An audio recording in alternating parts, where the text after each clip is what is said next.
ततः श्री रमासहित सत्यनारायण स्वामी देवता स्कांद पुराणे रेवकंडे सत्यनारायण स्वामी व्रत कथाया प्रथमोध्याय प्रारंभ अक्षतल पट्टुकोंडि अंता कूडा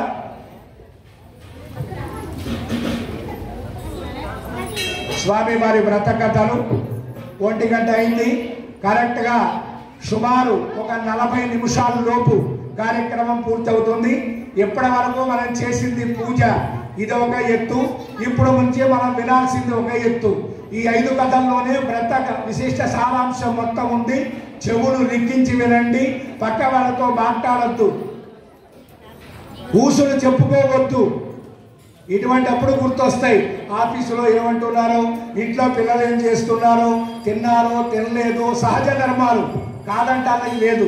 కానీ శ్రద్ధాభక్తి సమన్విత మనం ఇక్కడే ఉండాలి, మనతో పాటే మన మనస్సు ఉండాలి. దయచేసి శ్రద్ధగా ఆలకించండి.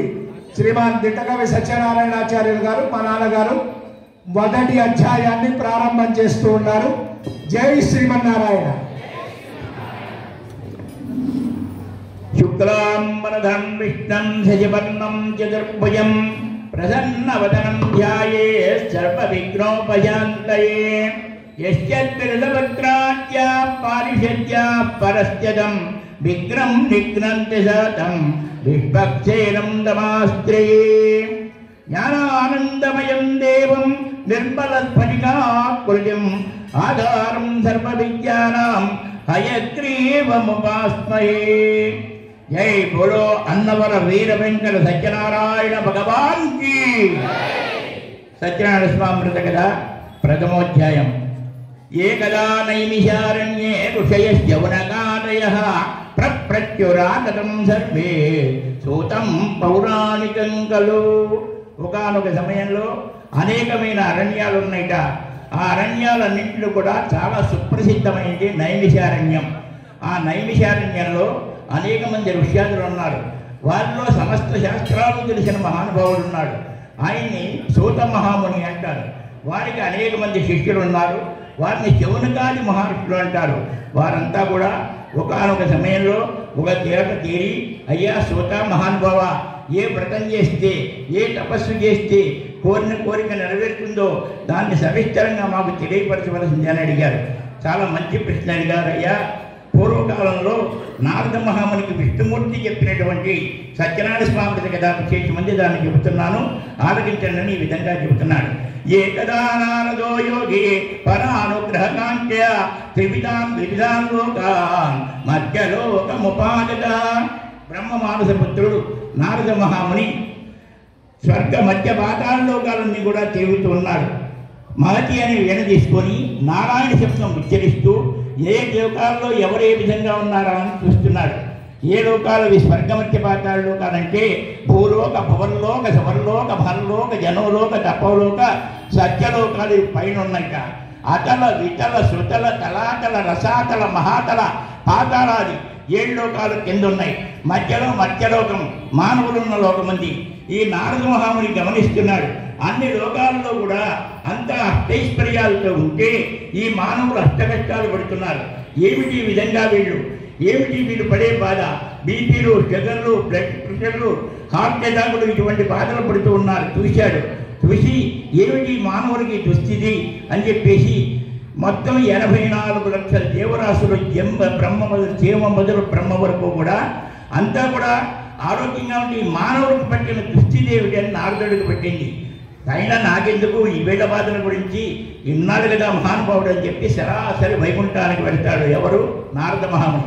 ఆ విధంగా వెళుతూ ఉంటే నారదుడు వస్తున్నాయంటే అంతా కూడా భయపడిపోతారు. ఎంచేతంటే కలహప్రియుడు ఆయన. ఏం కలహం తీసుకొస్తాడు అని చెప్పేసి సరే వైకుంఠానికి వెళ్ళాడు. తత్ర నారాయణం చేదం శుక్రవర్ణం చతుర్భుజం శంఖ చక్ర గదా పద్మ వనమాలాభూషిత. క్షీర సముద్రంలో ఆదిశేషుడి పైన పౌడించున్నాడు స్వామి. శంఖము, చక్రము, గద, పద్మ, వనమాలతోటి ఉన్నాడు. శ్రీదేవి భూదేవి పాదాలు పొత్తుతున్నారు. ఆ సమయంలో వెళ్ళాడు నారద మహాముని. రాని వస్తున్నాడు. ఊరగరారు మహాత్ములు అన్నారు, ఏం కలహం చేస్తున్నారు అని చెప్పి అంతవరకు సంభాషిస్తున్న విష్ణుమూర్తి కళ్ళు మూసుకొని పడుకున్నట్ట. గమనించాడు. నారదుడు తక్కువ తిన్నాడా? భగవంతుడు స్తోత్ర ప్రియుడు కాబట్టి ఈ విధంగా స్తోత్రం చేశాట. సశంక చక్రం సకిరీటమండలం సపీత వస్త్రం సరసీరుహేక్షణం సహారవత్యస్తరశోభికౌస్తవం నమామి విష్ణం శిరసాచతుర్భుజం అని సాష్టాంగ నమస్కారం చేశాడు. దిక్కున కడు తిరిగాట. ఏమయ్యా నారద ఎంతసేపు అయిందయా వచ్చాడు. నటన సూత్రధారుడు మహానుభావ, నన్ను చూశావు, శ్రీకంఠ పడుకున్నావు కాబట్టి స్తోత్ర ప్రియుడు కాబట్టి స్తోత్రం చేశా అన్నాడు. సరే బాగానే ఉందయ్యా, ఇంతకీ ఏం కలహం తెచ్చిపెట్టావు అన్నాడు. సార్థక నామధేయం అయితే నాకు కలహప్రియుడైన ఉంది, కానీ నేను ఏం చేసినా నీ యొక్క అనుగ్రహం కోరి లోక కళ్యాణం కోసం మీకు దాస్పాన్ని అంటాడు. అయితే దేనికి వచ్చావయ్యా అన్నారు. ఊరకరాలు మహాత్ములు అన్నారు. అప్పుడు చెప్తాడు, స్వామి ఏం చెప్పను, స్వర్గమధ్య పాతాళ లోకాలు తిరిగాను, అన్ని లోకాల్లో కూడా అంతా కూడా బాగున్నారు. ఈ యొక్క మానవులు అష్టకష్టాలు పడుతూ ఉన్నారయ్యా, మా యందు అనుగ్రహించి లఘూపాయన చేసే సూక్ష్మంలో ముఖ్యమైన మార్గం చెప్పమన్నాడు.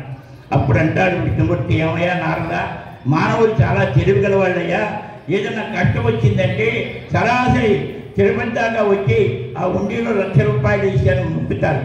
అదే కనుక నేను పరాకురం ఉండి వినకపోతే నన్నే తిడతారయ్యా, కాబట్టి వాళ్ళ గురించి అప్పుడప్పుడు కష్టాలు పెడుతూ ఉంటాను, నేను చేసిందేనన్నాడు. మహానుభావుడివి, చాలా మంచి పని చేసావు, కొంచెం నా యందు అనుగ్రహించి లఘూపాయన చేస్తా, సూక్ష్మంలో ముఖ్యమైన మార్గం చెప్పమన్నట్ట. సరే చెప్తున్నాను విను, నువ్వు ఇంతగా ప్రాధేయపడ్డావు కాబట్టి చెబుతున్నాను వినమని. ఈ కలియుగంలో సత్యం అనగా నిజం, నిజంగా నారాయణుడిగా అవతరిస్తా అన్నాడు. అప్పుడు ఇక మొదలుపెట్టాడు నారదుడు, స్వామి ఏమిటి చెప్పారు మీరు, సత్యనారాయణుడిగా అవతరిస్తారా? ఆ వ్రతం పేరేమిటి? సత్యనారాయణ స్వామి వ్రతం. అయితే చాలా సంతోషం. ఈ వ్రతాన్ని మొదలుపెట్టాడు. ఎప్పుడు చేయాలి, ఎక్కడ చేయాలి, ఏ విధంగా చేయాలి అని చెప్పి సమస్తం అడుగుతున్నాడు. అప్పుడు చెబుతున్నాడు, ఎవరైతే ఈ యొక్క వ్రతం చేస్తారో వారు తెల్లవారులు కూడా హరినామస్మరణ చేయాలి. చేసి తెల్లవారుజాము లేచి దేవదేవ సత్యనారాయణ ప్రభు నీ యొక్క అనుగ్రహం కోరి ఈ యొక్క వ్రతాన్ని చేస్తున్నామని సంకల్పం చేసుకొని పగలో అనేకమైన కార్యక్రమాలు ఉంటాయి. ఇందాక మా అబ్బాయి చెప్పినట్టుగా ఏదో ఆఫీసులో పనులు అవి ఇవి అంటారే, అట్లాగే ఇది నిశాముకే రాత్రి పూట వ్రతం చేసుకోవడం మంచిదన్నారు. అంటే పగలు చేయకూడదు అంటే చేసుకోవచ్చు, మనసు వ్యాకులంగా ఉంటుంది కాబట్టి. ఆ విధంగా పూర్వకాలంలో ఈ వ్రత కథలు 13 కథలు ఉండేవిట. మానవులు చాలా సుకుమారుడు పాపం, కాబట్టి కూర్చోలేరు. సుమారు ఇప్పుడు మొదలుపెట్టి 2-3 గంటలైంది. అప్పుడే త్వరగా పూర్తి చేసుకొని మన శరీరాలు ఎట్లా ఉన్నాయంటే చాలా సుకుమారులు అయ్యాం. కింద కూర్చోలేము, కూర్చుంటే కాళ్ళు పెట్టేస్తాయి, నడువు నొప్పులు అనేక బాధలుగా ఉంటాయి. స్వామి అనుగ్రహంతో కూర్చోగలుగుతున్నాం మనం, పర్వాలేదు.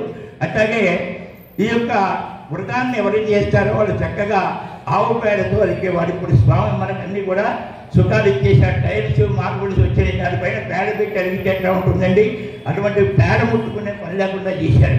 ఆ తర్వాత మందిరాలు తీసుకొస్తున్నారు వ్రతాలకి, వాటికి కూడా పెయింట్ వేసి ఇస్తున్నారు కష్టపడకుండా. అన్ని స్వామి మనకి సుఖాలు ఏర్పాటు చేశారు.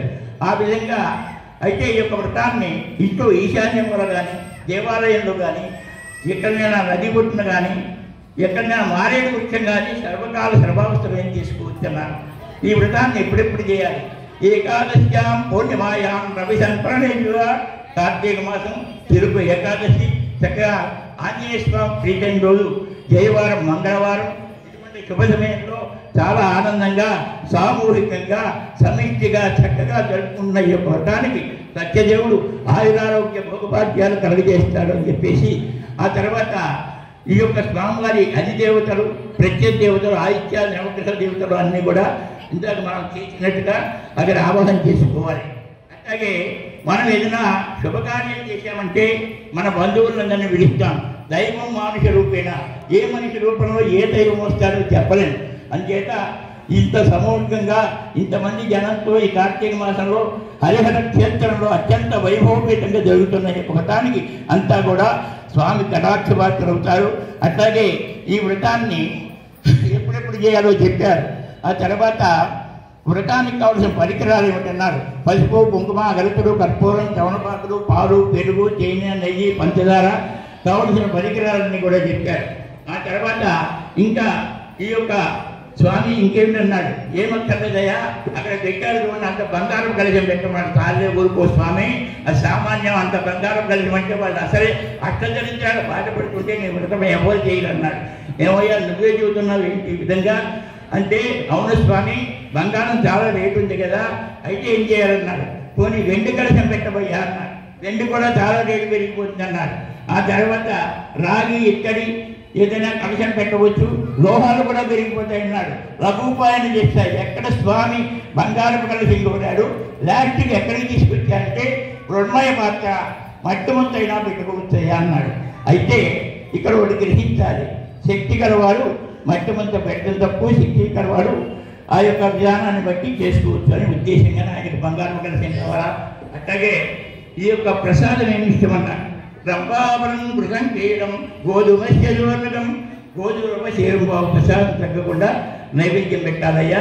ఈ విధంగా ఎవరైతే చేస్తారో వారికి అష్టైశ్వర్యాలు కలగజేస్తానని చెప్పేసి స్వామి ఈ మొదటి అధ్యాయంలో కావలసిన పరికరాలు ఎప్పుడు చేయాలి, ఎక్కడ చేయాలి, ఏ విధంగా చేయాలి అని చెప్పి చెప్పారు. ఇది శ్రీ దేవానందే సత్యనారాయణ ప్రథమోధ్యాయ సమాప్త. జయ బలో రమా సహిత సత్యనారాయణ భగవానికి. అక్షతలు కొన్ని కలస